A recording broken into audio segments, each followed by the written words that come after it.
I didn't even understand the message of it. Like, I understand it was like, I don't know. I'm gonna see. Don't spoil. Don't spoil. Don't spoil. Welcome to the Kill Count, where we tally up the victims in all our favorite horror movies. I'm James A. Janice, and today we're looking at Us, released in 2019 by director Jordan Peele. Us is Jordan Peele's follow-up to his massively successful directorial debut, Get Out. While Us, like Get Out, can still be categorized as socially conscious horror, there are quite a few differences. This dude, George Peele, is that his name? Him and the nigga that made Midsommar need to combine and collab on the movie. Jordan Peele, my bad. They need to collab on the movie, bro. That will probably honestly be the most scariest movie that has ever graced the fucking theaters. If they collab and just like one directs and then one writes the script, like, oh my god. Would that be able to be done?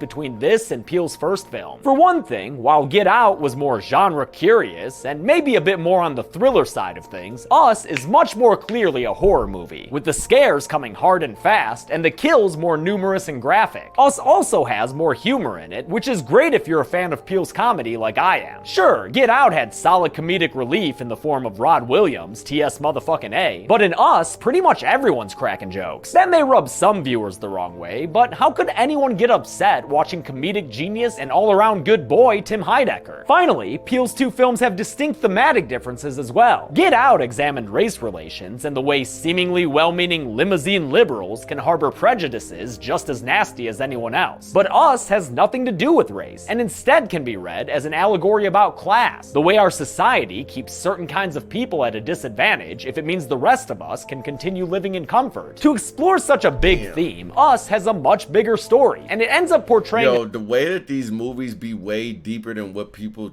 think, like even what I think, bro, is crazy. It was confusing as fuck though. Like the messages are hidden so well, it's ridiculous, and it's being hidden with all the kills and shit. Like when you see somebody stab himself with a pair of scissors, like you're not thinking about that shit. It's crazy. A nationwide. It's not hidden, but it's so much shit that's going on in the movie that doesn't even make you think about that. Fair, as opposed to the very self-contained story that we saw in Get Out. Along with that expansion comes some plot holes and logic leaps, but if you're more into themes and atmosphere like I am, Us is a very worthy second effort. Do I just be talking sometimes? You can hear a deeper discussion about this movie by watching our review of it on the podcast. But right now, let's see how many bodies we can unearth and get to the kills. The movie begins by telling us that there are a whole lot of underground tunnels in the United States and that most of them are abandoned. Thanks for the fun fact, Jordan, but I came here to watch a horror movie, not to read a Snapple cap. It's 1986 and the hip new charity stunt sweeping the nation is Hands Across America, an actual event that took place that tried to raise funds to fight homelessness. You get so fucking annoying when shit interests you sometimes. Damn, nigga, I can't be interested? What the fuck? And poverty. This summer, 6 million people will tether themselves together to fight hunger in the United States. A subsequent commercial transitions us to the Santa Cruz Beach Boardwalk, where this little girl Adelaide is celebrating her birthday. You're just very passionate. What are you talking? Bro, I got the hiccups, bro. After her father wins her a Thriller t-shirt, she ends up unwisely wandering off on her own. She passes a gentleman advertising biblical verses and makes her way down to the beach, where she finds a carnival attraction that wouldn't get made in the modern day. The Shaman's Vision Quest. Hey, look, Addie, you can find yourself in there. And hopefully she can also find a new candy apple, since she just up and wasted the one she had. The maze is full of spooky hooty-hoos and funhouse mirrors, but things get for real scary after the lights go out and the endless reflections get Addie a little lost. Even worse is when she backs up into a reflection that doesn't quite move the right way, because turns out this isn't a reflection at all. Yowie wowie! The opening credits play over a cryptic image of a wall of caged rabbits, accompanied by an original theme by composer Michael Abels.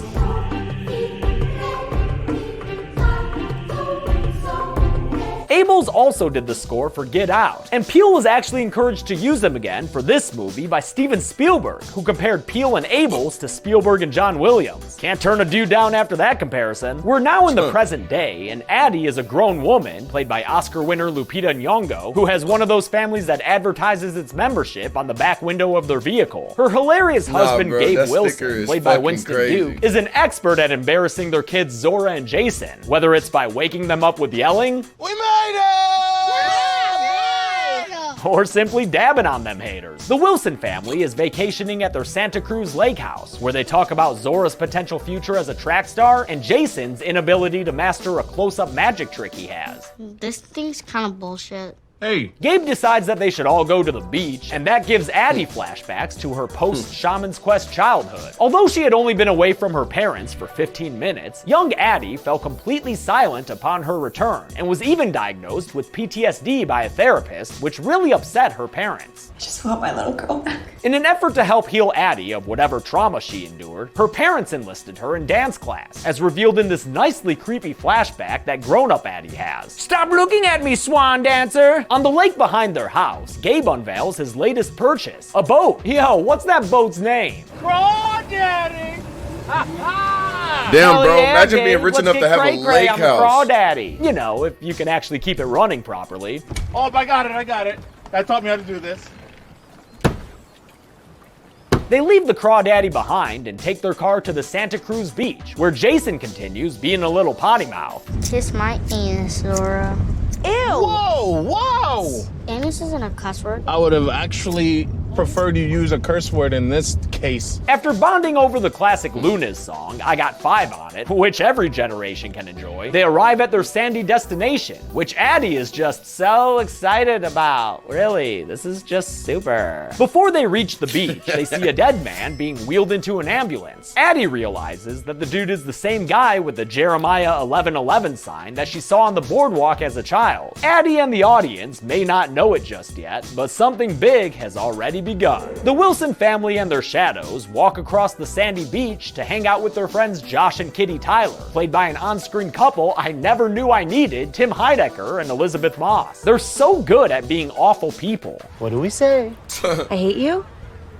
That works? Yeah? Yeah. Good. Jason wanders off on his own, like mother like son I suppose, and sees Idiot. both the updated beach funhouse as well as a Yo, dude parents, watch y'all kids, man. Because shit like this happens. standing eerily by himself, his arms outstretched to nothing and no one in particular. Oh, and his hands dripping blood too? No bueno. But hey, little dude, could you try not disappearing on your mom like that? She doesn't need any more beachside trauma, lest we want to turn her into Martin Brody. That night, after Addie tells Zora, Jason, and Jason's Bro. Wolfman mask This actor looks just like my aunt. I swear to God, my aunt looks just like her.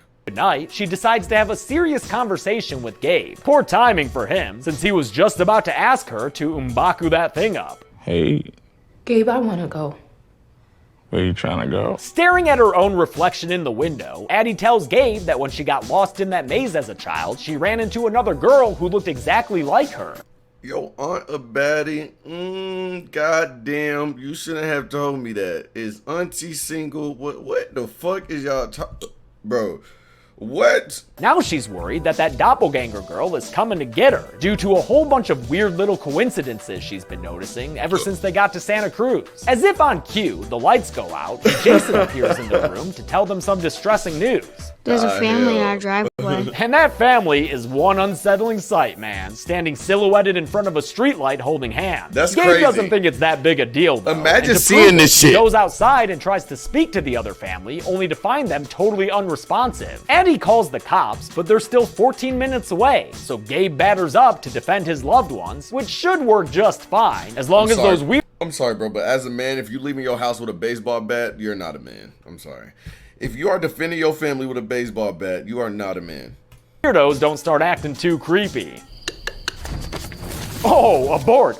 That Hey, shit's way too boy. creepy. The Wilson family bunkers down in their house as their scary counterparts outside surround it. A shadow, carrying scissors and whistling, approaches the front door and uses the lake house's hide-a-key to open it. And who should walk in but Gabe's doppelganger, wearing a red jumpsuit and looking much more intimidating than the dorky dad we know and love. In fact, all 4 members of the Wilson family have a red jumpsuited shadow version present and accounted for, and the doppelgangers silently stare the Wilsons into a seated position as they begin to realize exactly who they're looking at. It's us. The matriarch of these mimicries uses her very raspy voice to tell the Wilsons who they are, We're Americans. and where they came from, framing their story as a fairy tale. You see, once upon a time, There was a girl, and the girl had a shadow.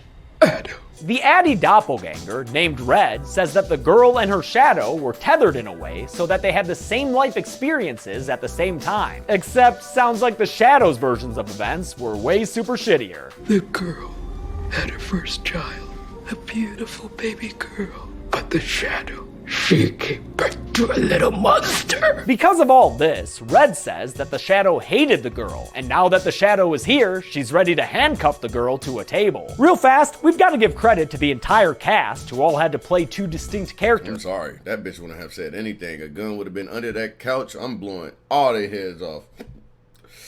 Straight As like well as that. the crew, who made sure that fact never distracted Get the your audience. raspy This voice scene ass plays out of my just as house. smoothly as if there were 8 separate people acting in these parts, and that's impressive as hell. Special props go to Lupita Nyong'o, who plays 2 lead characters simultaneously. One of the first things he said to me was, Yo, bro, she "Lupita, looks just like my You're aunt." gonna be very tired." And he delivered on that promise. To make this work, they would usually shoot the more passive roles the day after shooting the more active ones like Red, who was so intense that Nyong'o stayed in character the entire time she was on set. Question. Watching her children. This is before they get up and all this, before the attacks. well, she's still sitting. Okay. It also probably helped that when Nyong'o was playing Addie, she had Jordan Peele doing an excellent mimicry of her Red voice. When the girl ate, Food was given to her, warm and tasty. When the shadow was hungry, she had to eat rabbits. The other family members and their doppelgangers break off into partners. First, Gabe's tethered version, Abraham, steals his glasses, then drags him out of the house so he can beat that bitch with a bat. Then, Red challenges Zora to a foot race with her mirror, Umbre, by telling her to run. Aw, they're gonna be training buddies together. That's nice. Make sure you do a proper warm-up now. Finally, Red sets up a play date between Jason and his bemasked counterpart named Pluto. go play, boys. Why they made his dude so fucking... I'm gonna be honest with you. If I got stuck with myself and my other self was a fucking idiot that portrayed a dog, I'd be pissed off. I would dead ass, like, kill myself. You know what I mean? Like, kill myself. Like, my shadow. Don't burn our house down. Apt warning, since Pluto's a little pyro who lights a match so he can watch Jason try to do his magic trick. Thanks for the light, pal, but you sure you should be playing with fire? Again, I guess? Ew, hell no. See, man, they would have had me fucked up. Got me looking like goddamn Jason. Down the street, Umbre catches up to Zora and plays Ring Around the Sedan with her before hopping up onto the roof of this car and threatening Zora with a pair of golden scissors. Luckily, Zora is saved when the car's angry owner comes outside. Get off my car! The distraction gives Zora a chance to escape, and while she runs away, we see and hear that dude get killed when Umbre stabs him with her golden scissors. Gabe finds himself in a trash bag on the Crawdaddy, his captor Abraham also equipped with a pair of shiny scissors. When the boat gives out on him, Abraham tries to Fonz it back into working order, which gives Gabe a chance to break out of the bag, grab the bat, and knock his shadow into the lake. Barry Abraham Bonds, jumps out of the nigga. water Oh, like shit. little boy Swamp Jason and tries to stab Gabe, but he's stopped when Gabe Fonzes the boat engine back to life with a headbutt. That starts the motor up and kills Abraham by chopping him up in the propeller. Way to use your head there, Gabe. With their families out having fun, the moms are finally able to have some one-on-one time, and Red tells Addie that they've been waiting a long time for this day.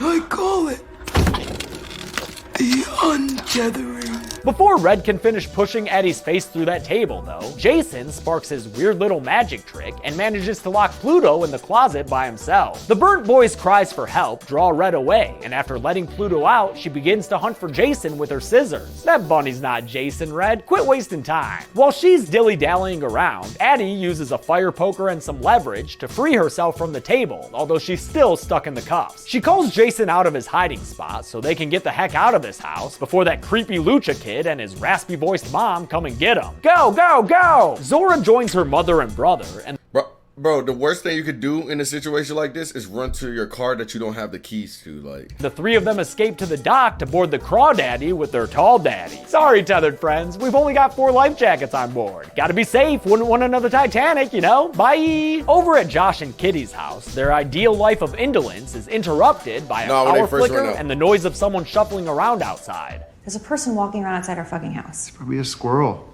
I don't know. Would you please get up and look?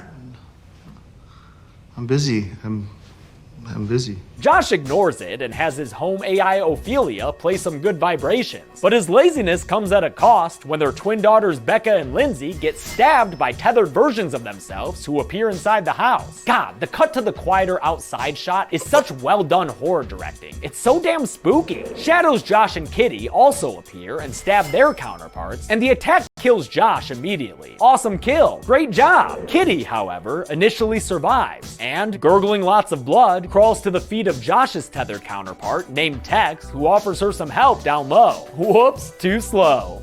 Maybe Kitty can get some help from the technology that's made her life so easy. Ophelia, call the police. Sure. Playing Fuck the Police by NWA. Nope. Kitty gets her throat slit by her own counterpart named Dahlia, and honestly, I'm kinda relieved that it cuts away for it. Despite the funny Ophelia bit, that was one intense and effective home invasion. I didn't need a graphic throat slit thrown into the mix too. The Wilsons arrive to get help from their friends, only for Addie to get pulled into the house by the tethered twins. Neighbors, who needs them? Gabe tells his kids to run away so he can fight the very entertaining Tex, even though Gabe is still pretty beat up from his scuffle with Abraham. The kids enter the house, and despite seeing the carnage in front of them, silently resolve to head upstairs and save their mom. I'm done being a wolf boy. It's time to be a wolf man. They climb the stairs and marvel at the wicked awesome Shining reference in front of them, as well as that tethered twins acrobatics. That's pretty good there. Hey Zora, why don't you show her your golf swing?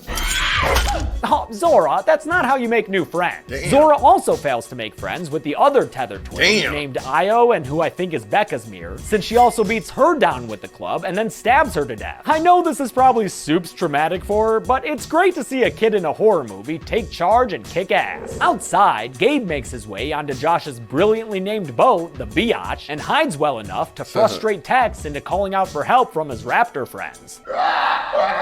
Although Gabe misses a flare gun shot, he does end up beating Tex to death off screen inside the red lit hall of the Biatch. Inside the house, Dahlia is having a great time putting on makeup and making herself purty. Oh, too purty there, Dahlia. You don't need to give yourself the same smile as your namesake. Zora creeps in with her golf club, but delivers a subpar sneak attack, and Dahlia ain't about to give her a mulligan. Tethered Peggy is just about to cut Zora's throat open when she's stopped by Jason with a trophy snatch. And yeah, that killed her. Don't act surprised, the tethered aren't superhuman or anything. They're Americans. The Wilsons take a breather and turn on the news, where they learn that they're not the only ones dealing with sewer people in jumpsuits shanking people with scissors. In fact, on a live feed, they see, oh shit, are those a bunch of background bodies? Start the fucking purge counting engines, I guess. Bree and Zoran, I'm sorry. In the live news report they watch, we see, I think, 3 bodies on the ground in front of a line of tethered folks holding hands in a giant link. Then the camera operator gets attacked and presumably killed, so go ahead and call it.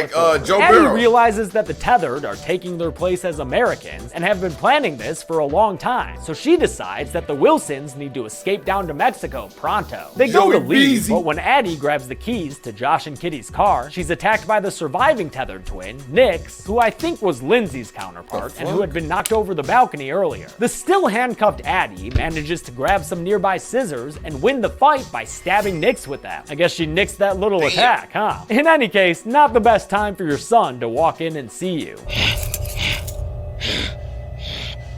With her parents injured and or handcuffed, Zora insists on driving and tries to convince her mom to let her with a pretty interesting argument, I must say. I have the highest kill count in the family. You don't have the highest kill count. Oh, well, perhaps I can be of assistance. I do happen to be the expert. I killed both twins. Wrong. I just killed the second one. Yep, that's exactly right. Guess you already knew that. But did you know that? I killed Kitty. Yeah, so that's 1, 1, 1, and 2. I killed 2. I killed myself and Josh, So, wow, you guys, like, don't even really need Nah, me, that's huh? dead ass high to They see be. Umbre standing in the road and smiling at him, so Zora goes to punch at Chewie. But Umbre just straight up hops that hood and tries to stab at him through the sunroof. She winds up on the windshield, so Zora simply speeds the car up again and slams the brakes to fling her straight into the woods. Addie isn't content not knowing Umbre's fate, so she goes in after her and finds the tethered girl tethered to a frickin' tree branch. Damn. Her daughter's doppelganger dies slowly, giggling in distress as Addie, somewhat compassionately, hushes the girl to peace. The Wilsons drive through the night, and come morning, why, they're just making my job a pain in the ass by passing 3 dead bodies in a car and 5 more strewn all about the street in various positions, making 8 total additions right now. They round a corner and find their path blocked by their own station wagon wreathed That's in crazy. flames. A fire? Wonder who could have started. Oh, hey, Pluto. You wouldn't happen to know anything about this, would you? And the body next to that open car door? Anything about that, little mister? No? Alright, scamp. Addie grabs the fire poker and gets out of the car, and in the process, reveals 3 more bodies in the background behind her. 1 on the ground, and 2 slumped over together on a bench. We see the 2 more clearly in a different shot later. She approaches Pluto as he stands there snapping to the rhythm in his own head, but just like with Umbre, she reaches out to him with compassion, and even gets him to show her his face. But Jason realizes it's a trap, and that Pluto's a little schemer, looking to Mad King burn them all inside the car. So Jason gets out and defeats his tethered counterpart by stretching out his arms and walking backwards. Pluto mimics his Wolfman friend, walking straight back into the fire. Although the tethered aren't bound to always mirror their surface counterparts, we saw that Pluto had been mirroring Jason when they were playing in the closet earlier. Jordan Peele says the 2 characters have a higher synchronicity than the other pairs, and that they were basically playing a game here, even though it's one that leaves Pluto on the kill count. But Pluto also went along with this because he was the bait for Red's real plan all along, which was to snatch Jason up and run away with him. The Wilson family sees that Jason is gone and start to look for him. Maybe they'll find him on the boardwalk. Nope, no Jason, just a bunch of crummy bodies.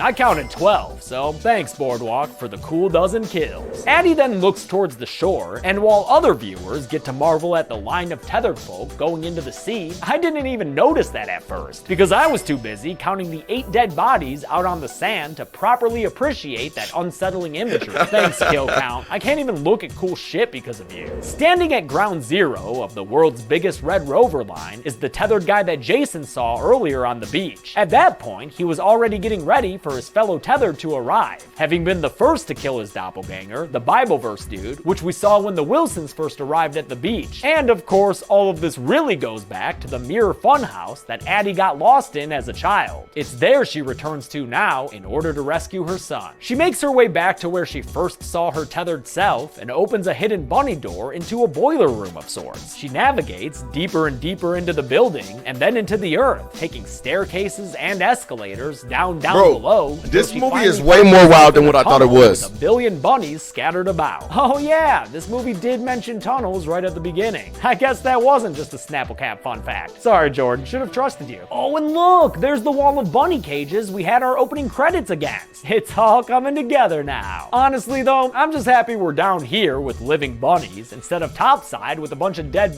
Damn it, Zora, why you gotta be up here with all these dead bodies? I see 3 kinda close-ish, and then it gets blurry going back, but a deleted scene has the same bodies in clear focus where I can count 9. And finally, there are 4 more lying near the tethered chain. I thought there were 5 at first, but that thing's just a box. So grand total of 16 more between those 2 shots. Underground, Addie walks into a classroom and finds Red at the chalkboard. She asks the teacher where her son is, but Red only responds by giving Addie and the audience an enormous exposition dump. It's probably the weakest point of the movie, in my opinion, over-explaining itself a bit, but the gist of what she says is that these tunnels were made for some kind of science experiment. I believe they figured out how to make a copy of the body, but not the soul. The soul remains one, shared by 2. They created the tethered so they could use them to control like puppets. The plan didn't work, and the tethered were abandoned, although they were still tied to their counterparts on the surface, doing everything they did, only with a bit more, imagination required. But fate, or God as Red suggests, brought Addie and her tethered self together, for as Addie came down to the beach, so her tethered version went up to the surface, and eventually they met in the middle inside the funhouse of mirrors. I never stop thinking about you.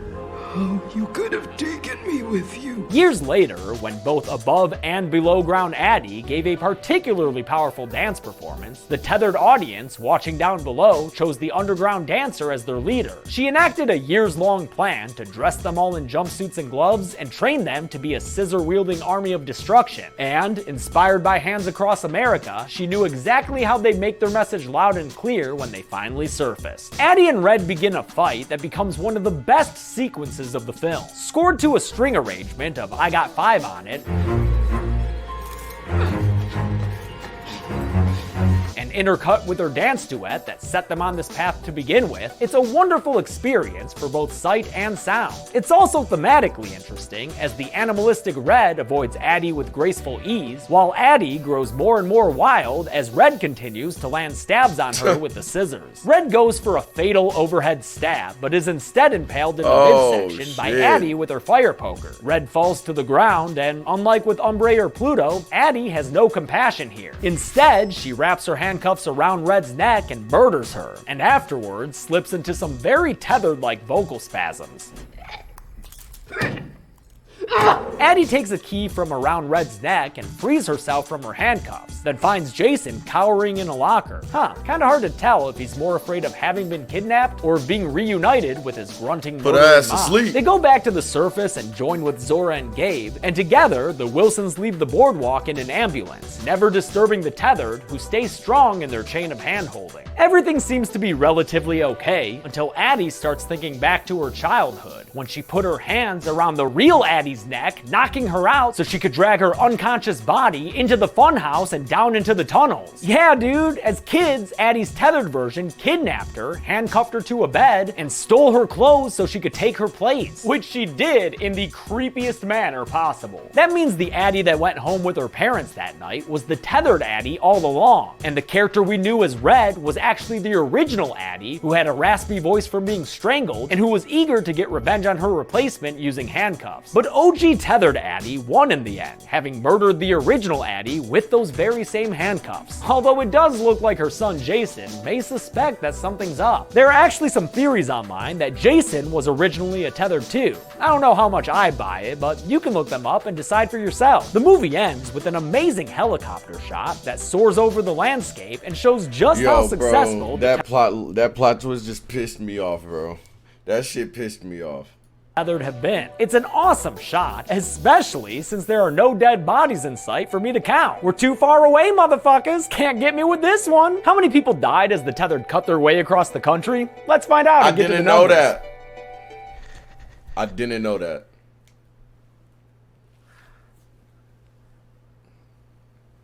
Huh? What?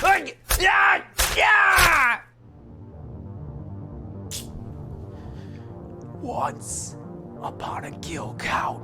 Nah, just kidding. I'm not actually about to do that. By my painstaking count, 66 people died in us, which is one more kill than the Purge Anarchy had. Best I could tell, the victims included 14 men, 14 women, and 38 victims of unknown blurry gender. Also, 8 of all of those kills were of the tethered, so let's have this fancy pie chart. Oh, haven't seen that one before. With a runtime of 126 minutes, we had a kill on average every 1.91 minutes. I'll give the golden chainsaw for coolest kill to Io, who got the living daylights beat out of her, literally, by Zora with a golf club. Like I said, it's cool to see a kick-ass kid. No, I'm not doing the the 12 lamest hour, kill, hell no. if I don't give it to any of the background bodies, we'll go to Tex, since it felt like a cheap cutaway, and that hilarious performance deserved to go out in a much better way. And that's it. Us came out in 2019, and although it was a little more divisive than Get Out, I think it solidifies Jordan Peele as a very welcome auteur in the horror genre. Until next time, I'm James A. Janice. This has been the Kill Count. Thanks a lot for watching this Kill Count. I want to thank Universal Entertainment for sending me the movie as well as some of the goodies back there. I think the cutout paper. But I will watch one more. I am tired as shit though. I'm so tired.